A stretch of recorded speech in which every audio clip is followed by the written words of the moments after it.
Our world is lost in unnecessary fear and hurt. Our systems seem scientifically engineered to make you small, powerless, and always waiting for the next great leader who will fix the problems around us. Worse, we're witnessing neighbor versus neighbor while warfare breaks out around our family tables. But you have access to a spirit, a strength that enlarges and empowers you. Even better, you don't need to wait for the next big movement. You can heal the world. It's time for governance by grace. Welcome to Gracearchy with Jim Babka. Season 1 finale, man. It's been quite a year. It has been quite a year. Quite a year. Yeah. We've had a good ride. We've had a good ride. Well, you're saying it like it's over. Well, the season 1 is over. We got to celebrate the fact that we made it through one season and it was a good ride.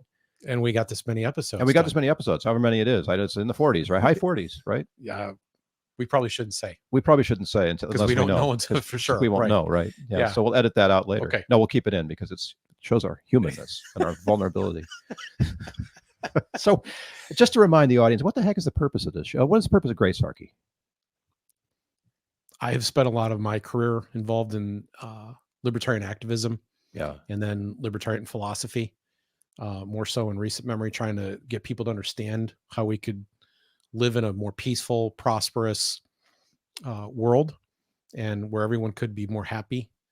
And that has led me into kind of a spiritual quest. And I've come to the conclusion that until we are able to understand each other and appreciate each other, that we're not going to be able to fix any of this problem, that we need grace. Yeah. And I see grace.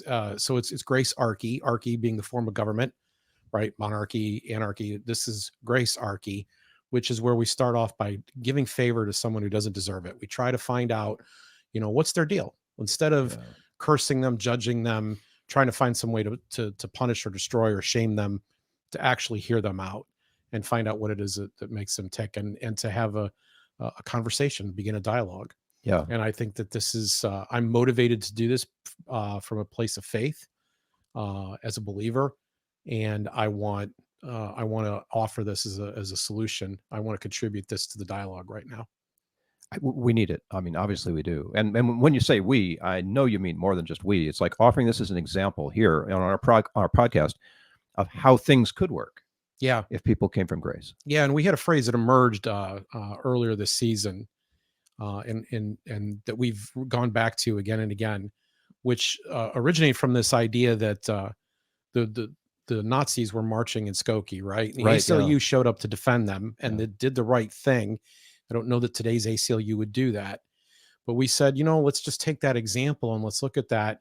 And, what should we do in that situation? And we said we should invite him up to the porch for some lemonade and a conversation. And a conversation. What's your deal? Sit down. Yep. What's your deal? Hear people out. Yeah. And so that's kind of become a metaphor.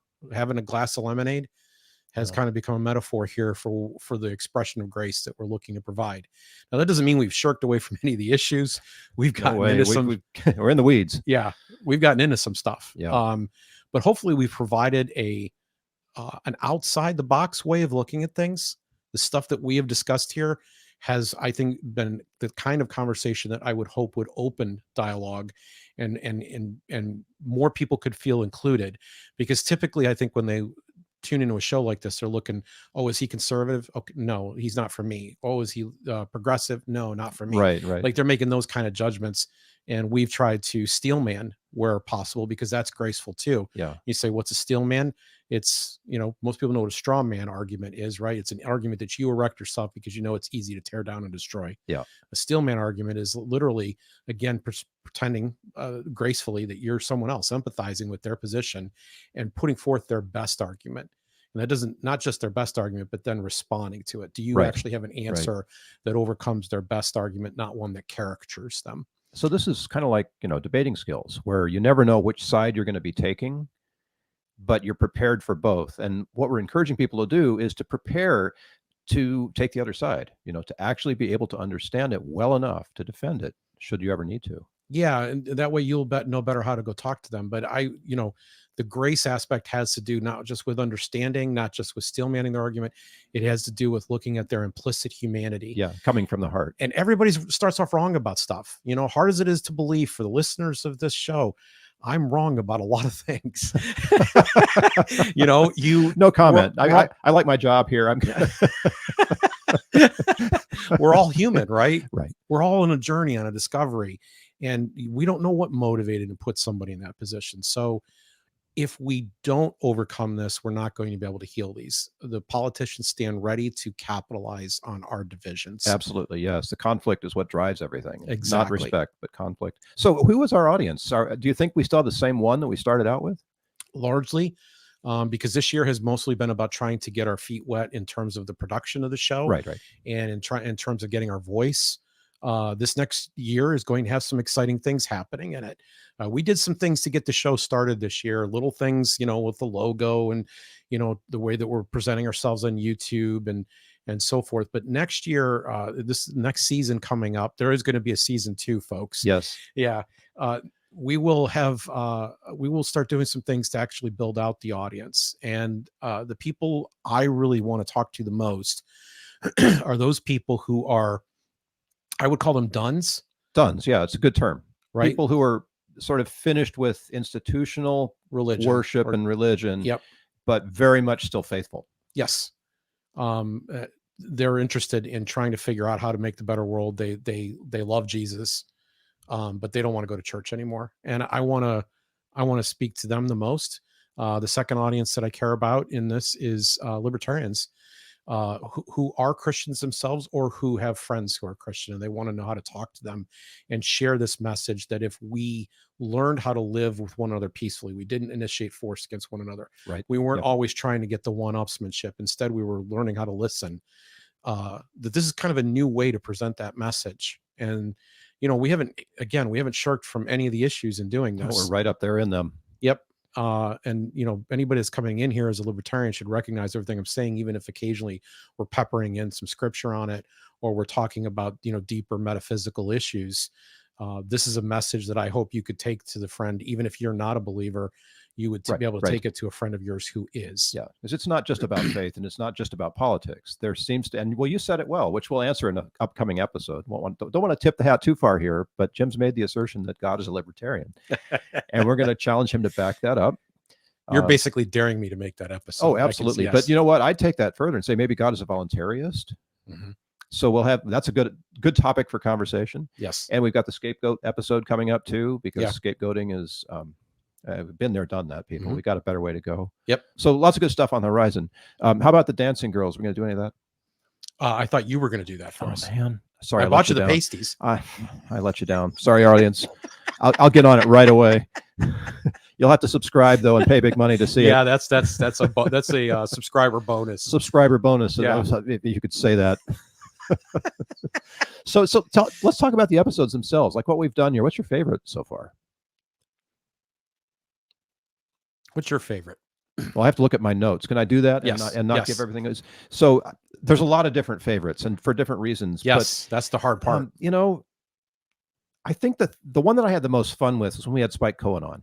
I have to agree with you. You know, it's a favorite. That's what I would pick too. If you would say which one was most fun, I would say it's the one we did with Spike Cohen. Yeah, that guy he's a blast, and he has a way of making points that with humor. Yes. That is so disarming. We laughed on camera and off. We were laughing long before we hit record. Yeah. Yep. And what a great skill. Oh, I don't know if you can teach that, but it spoke to me. He is, to my mind, currently like the best libertarian communicator out there. Yeah. I know I'm going to hurt some people's feelings because they're like, wait a minute, it's me. But he is the guy that in my mind does that. And he appears on Fox Business Channel. That's right. You know, regular gig. Yeah. The regular gig over there. But he does a really good job presenting, and he's got a compelling new organization that he's building right now called You Are the Power. Nice. And nice. And they've been able to kind of hold local officials accountable in some very sticky situations where if he hadn't shown up and his people hadn't shown up, you know, things would have gotten brushed under the rug. It's the new media, you know. Instead of the newspaper, we now have. And that's the other thing. He is a master of that. Like he seems to know how to operate very effectively in the social media. So yeah, we had a lot of fun with Spike. What And his Big episode? Bird. And his Big Bird. His What Big episode Bird. do you think has got like the most lasting value for our audience so far? And we This- talked about this. You know, we talked about this in advance, Yeah. and I told you I had a hard time narrowing this down. Yeah. I think the one that has the longest lasting value potentially is the episode we did on Rene Girard's mimetic theory. We did that very early on, and I picked that one because I wouldn't be sitting here doing this show if it wasn't for my discovery of Rene Girard. That's true. The fact that people are motivated by the desires of others, so that and they then start modeling or copying those desires, and that in some cases this turns into a rivalry that becomes grounded in envy. Yes. And the envy then turns violent. Yeah. And we see this in politics all the time. And so to me, like, there were several episodes that we did that were topical, that were informative and interesting and even deep and profound. But that one to me was is the most timeless in terms of what we were presenting. And we are going to follow it up with the scapegoat. We're going to do a second episode, something I've wanted to do for a long time. But to me, these episodes about the Girardian philosophy need to be perfect. I want them to be something that really is timeless. Like, you keep coming back and the numbers keep growing up on it. Of all the episodes I'm looking back on, that's the one I care about the most. I'll link all these in so people can find them easily. What about you? Oh yeah. You know, I love the one we did about the pandemic, forgive and forget. There's that pandemic is such a crucial, galvanizing, worldwide kind of issue. Mm-hmm. And being able to say, and here's how we can go beyond it in a skillful way, Mm-hmm. in a graceful way, I think was really important, because there's a lot of folks, I mean, I'm one too. It's hard for me to get over that stuff. There were things that were hurtful about the pandemic. Oh yeah. In addition to the fact that so many people were dying and all of that, there Mm-hmm. were these mismanaged, anyway, it goes on. And I think the opportunity to show grace in that situation, whether or not anybody ever takes our advice, right? Yeah. But you were right on about that and nailed it. Here's what can be done if we want to truly move beyond the pandemic. Yeah. You know, so we do a show like that, or we do the one like with the Ken Burns. Right. You Ken know, Burns. he says it, but you know, Ken Burns said the right thing, but he doesn't really mean it. Yeah. Right. What we were trying to do in those situations was point out that there was a healing spot. There's an Yes. argument on one side and there's an argument on the other, but there's a healing spot that's able to be found. And I'm, you know, I hesitate to use the word, but I'm really proud of those episodes. I'm Yeah. proud of what we were able to bring to the table there. You deserve them, man. You brought the 2 points together in a way that offered creative tension that could be resolved in such a graceful way.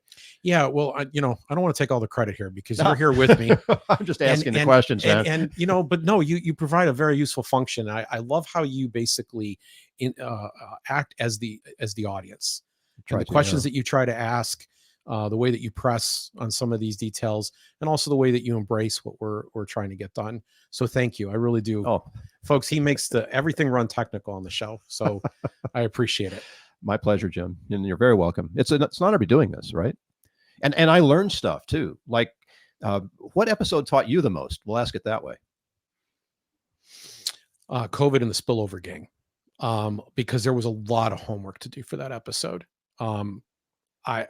I had to make sure I had all my facts right, and I already had some exposure. I've had done a deep dive into hydroxychloroquine during the pandemic itself, and the government suppression of that.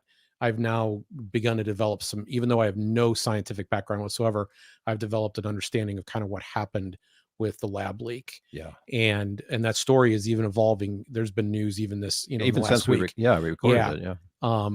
So it's a continual evolving story. Like we spent a lot of time talking about the raccoon dog story in that episode. Right. That now has been pretty thoroughly reputed by mainstream sources. Even. Right. Like everybody kind of gets that there was a great deal of exaggeration at that moment, but it was a situation where the rumor was seeking, run halfway around the world before the truth had finished tying its shoes. And I felt like the stuff that we had to say there needed to be said. And I only wished we'd had a bigger audience to say it to, because within that just under hour we spent together, we covered a lot of ground and provided a lot of solid facts. And we did steelman the other side. We weren't unfair to anybody. We made sure their side was heard, even though you can get it in the regime media every day. I learned a lot from that too, because, I just hear the rumors. I don't Yeah. do the deep dive. So working with you, I was able to learn things that I didn't know before. And it took some effort. You know, there's some heavy lifting in that. You got to get your head around it. When you get your head around it, you like everything else, you start to get insights that you wouldn't have had otherwise, and you start to ask questions that you wouldn't have asked otherwise. And at one point or another, you start to feel like, oh my gosh, I've been led on this thing. Yeah. And I now understand it. I'm no longer being led. And I think that we had the moral authority to talk about that issue the way we did from Pandemic Forgive and Forget. Right. Yes. Because we offered a very unique solution in that episode for the current situation. I won't spoil it for people. It's in the show notes. Yeah. But the way that we approached that, I think, actually opened up the ability to have some of these other conversations. I do think that's foundational to what we did there. Yeah. But what was yours? Well, the same one in that case. So I learned more from that than I think I learned from any other episode. And we had some people on. Like we had Joe Jorgensen on. We had Spike Cohen on. We had How to Sell Democracy Without Starting a Fight. Duane Lester. Which for a long time, that was Joe ended up being our most listened to show. Right. Yeah. But for a long time, and in second place is Duane. Yeah. And Duane came on and basically explained how to empathize properly. He gave right. like everything. How to 1, 2, 3. It literally was a 1, 2, 3. Yeah. It was follow these steps. Yeah. He explained all the sources he got it from, but at the end of the day, it was just follow these steps. Just follow the steps. And they're not. That's a timeless episode it's too. So timeless. Anybody can do it. When you look inside yourself, it's like, oh, I do that. Like you recognize that you can. Stephen Barrows was also very interesting. Yes, he was amazing. That episode, that hummed. Like I was like, if every interview could go the way that interview went, that episode absolutely hummed. And that was about population in China, right? Population. Well, actually population in general, and whether or not rising birth rates are a good or bad thing. Right. Because there's a debate about that, are we hurting the planet or whatever? There's different, can we afford to have children? We were able to basically make a very solid case that a society should be a growing society. And we need to, someday down the road, we need to take on the pro-choice, pro-life issue in terms of what we could do as a catch basin for unwanted children. Mm-hmm. It seems so weird to me that we don't do more with adoption because there's so many families who want children so desperately, right? Yeah. And I don't know how that's going to go, but you reminded me, Stephen Barrows' notion of that is one that we can take to the next level. Yeah, because what we were saying is clearly heretical right now. It's not, especially in the 20 somethings, like this is not in their mindset. They don't know this information. Right.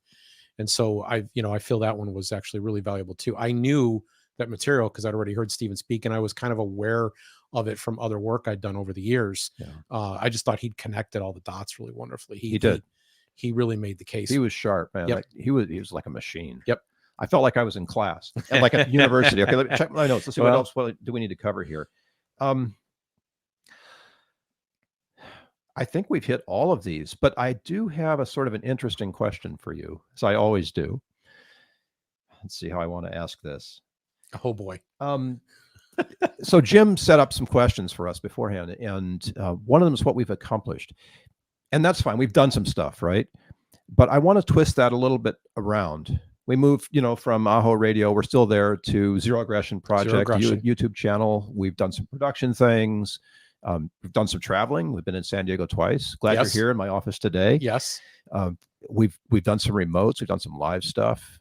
So we're getting into this, right? And we're looking at some video production. But here, let me ask the question this way. So for season 2, what would you like to accomplish? The message is, I think we've got the message down, but the message is not effective. It's not reaching people, and reaching people is going to take money. Yeah. And so we have not done any public fundraising up to this point for any of this. Every bit of this has been done through the ongoing efforts and support of the Zero Aggression Project. And I will even assure the Zero Aggression Project people, we're not talking even $200 a month so far. Yeah. We've managed to keep every one of our expenses very low. Some fundraising has been done with a couple of donors. We have a $3,500 fund to start. We also have the assistance of a very well-established large PR firm. Do you want to say who they are? Not yet. Okay. But I do want to say that they have offered their services and they've given us a plan that would work. and their the services that they've offered, they're willing to do at the cost of the advertising, which is extraordinary. And they're a powerhouse. They are a They have powerhouse. done incredible work. So and I'm actually, and their value system is very much in tune it's with aligned. mine. Mm-hmm. And that's why this is happening. And we want to do something with that, with those resources and with this opportunity, so that we can get the message out to a lot more people. And I would like people, as they're listening and thinking about that, to imagine that a lot more people do hear this message, and what the possibilities would be if they did. If more people were practicing grace, if people who see the problems that are going on, they recognize the divisions that we have that are causing a diminishment of happiness and harmony and prosperity, would want to tap into the message that we're presenting here. Yeah, get some that's very respectful, right? That's very respectful of other people. Then what's possible. We already have had some interesting experiences from a listener side, and they have been very, very moving. Yeah, I've had the comments. They're just amazing. We have a professor who's very, very scholarly, very smart, who has given stamp of approval to several episodes, and every time I see that, it warms my heart. We have a foreign magazine publisher who's written an article about us. Some of our shows have been described as like the best explanations of things, like the pandemic, forgive and forget, or the one we did on student loan debt, just Jubilees. Yep. Perry's War Truth, which is something that we promoted for many years at Downsize DC. Yeah. But we were able to bring now, and the Zero Aggression Project also hosts that. So zeroaggressionproject.org has been our sponsor, and that is the way to contribute. You can support this show by making a contribution to zeroaggressionproject.org, and that will allow us to expand the budget. We have a couple of production needs, but most of our needs now are in the outreach area. We need to get advertising going. We need to get that up to a level where we are bringing new people to hear this message for the very first time. So year 2 is about new people, new audience, new people coming and getting this message. I love it. There's grace is, contagious. And when you start to practice it, it also can be fun. And when you've got those two things going for you, a kind of a grassroots wildfire catch-on kind of thing, and it's fun to do. Yeah. All kinds of stuff can happen. Yeah. And we've offered examples, of course, in all the episodes, but it's gotten me here, So hooray for grace. Yeah. Any last words you want to give for season 1 to sort of put the nail in it? Well, not just a thank you to you, but a thank you to everyone who has been listening to this show. Thank you. We really appreciate you. We do watch the numbers. We want to see those numbers go up. We watch the comments, and the ones that you leave for us that are encouraging, the ones where you tell us what we did and how we made a difference, or that you're sharing it with friends. We got that too. We have a guy that shared it with half a dozen of his friends. I mean, he's out you got to listen to this show. Yeah. Thank you. Those things mean a lot to us, and we want to say thank you. Yeah. Thank you.